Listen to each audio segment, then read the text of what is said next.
I colon, which is by. That right there makes it an autograph and not a signature. An autograph is not contractually binding.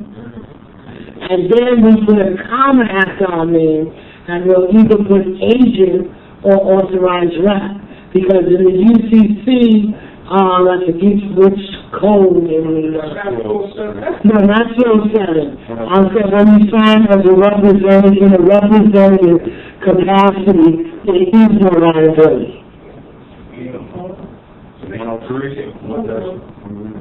I don't think it's in the hundreds. I think it's in the negotiable instrument in the court. I'm not sure. We can find it. But basically, you don't want to sign, you don't want to be liable for the activities of your strawman. And even though, like you can go home and look on your check, on the signature line, you'll see a straight black line that looks like a straight black line. But if you take a magnifying glass and look on the signature line, all through it says authorized rep, authorized rep, authorized rep. It's not even a line, they use microfilm.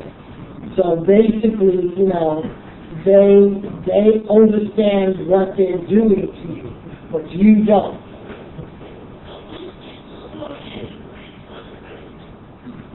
Well, the straw man actually cannot write, because he's a fictional man, but he's used, if we haven't separated ourselves, it's viewed as one and the same. So I would still sign my name, but I would put, like I said, by, comma, and then agent or authorized rep.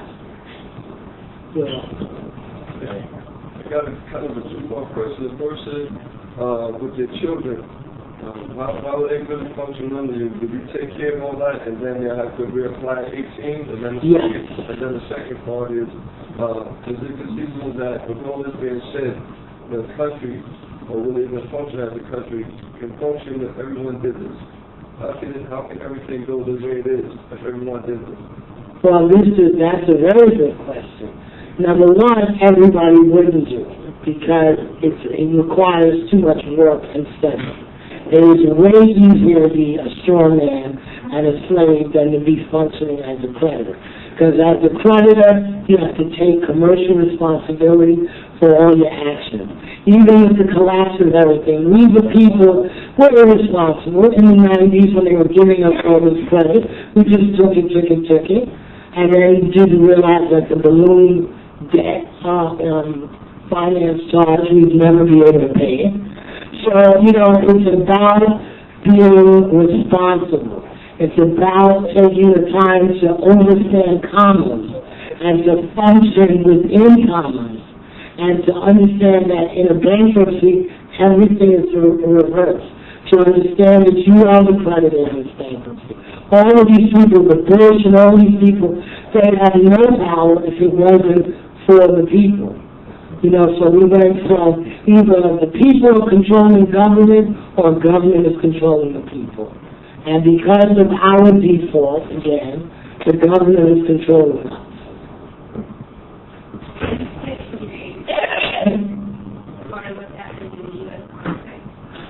In the U.S. The context of the U.S. When you think about how now this is a global situation, why is that happening? Why are people working?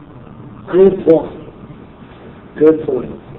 My brother Stu was supposed to be here, and I wanted him to go into that because he's doing some really phenomenal things. And what we have to understand is, the question was, since everybody's going bankrupt, will we repeat it again? I don't understand what's happening globally where all these major countries. Right. What's happening globally while all of these major companies are functioning at the same time? We have to understand, just like in spirituality, as above, so below, as domestically, so internationally. We have to understand, just as we've been lied to about these trusts that are created unbeknownst to us, all of these other countries have been too. Now, most of the real reason that the United States has such a problem with Iran, Iraq, and other Muslim countries, by virtue of their religion. It has nothing to do with oil. It has nothing to do with all the things that the media tells us it's about. It has to do with the fact that based on their religion, they do not use fiat currency. Fiat currency is what we use here, which is the symbol, no money. It's no substance-based money. The money's not backed by gold and silver. The money is just presumed to have value because we agree to it. But if we didn't agree to it, it wouldn't have any value. And that's why it's falling apart now, because internationally other people are realizing it has no value. Now, what's happening is, like say with a lot of the African countries, you know, with my buddies too, we got into a whole discussion. I'm like, how do they have all these resources and they have no money? I don't understand it. Diamond, gold, this, that, the other. And basically he was explaining to me that they don't have a capital market. A capital market is like the Wall Street industry with the broker, the underwriter, the thing that you can take substance and convert it into credit, because really what we're dealing with is a credit-based society. And this is how the IMF can go to an African country and say, here's a $100 million loan. And then in exchange, they give up their real assets for bullshit money. For money that has no value. Then on top of it, that loan is ballooning like the finance rate without credit cards. You know, so we have to understand this is what's happening. Now, the reason they're hating on the Iran and Iraq so much is because they still use substance money. Their money is backed by gold and silver. So now if you're functioning in a society that's backed by real substance, what could the IMF offer you? That's why the first other was speaking on Cuba and said he was going to keep the embargo because they're not buying U.S. debt. Exactly. It's buying.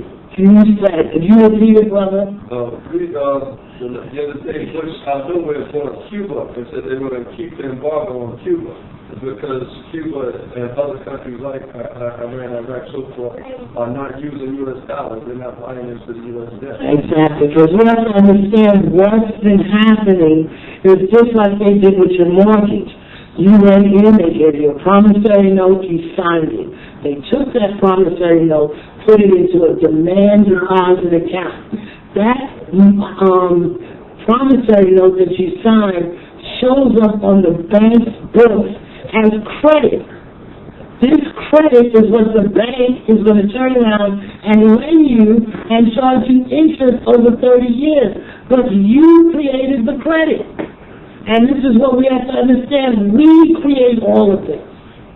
You know, so that's one of the reasons why they see these other countries as a threat, that they can't pull them into their trick bag and their trick game, so they make them look like the enemy, like terrorists, like this and that and the other.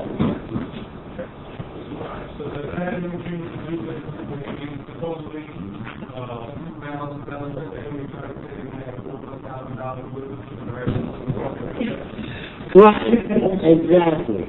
You know, and basically, you know, we were saying this when we were saying they said that we had $400,000 of U.S. money. What will you know of U.S. debt is? You know, how do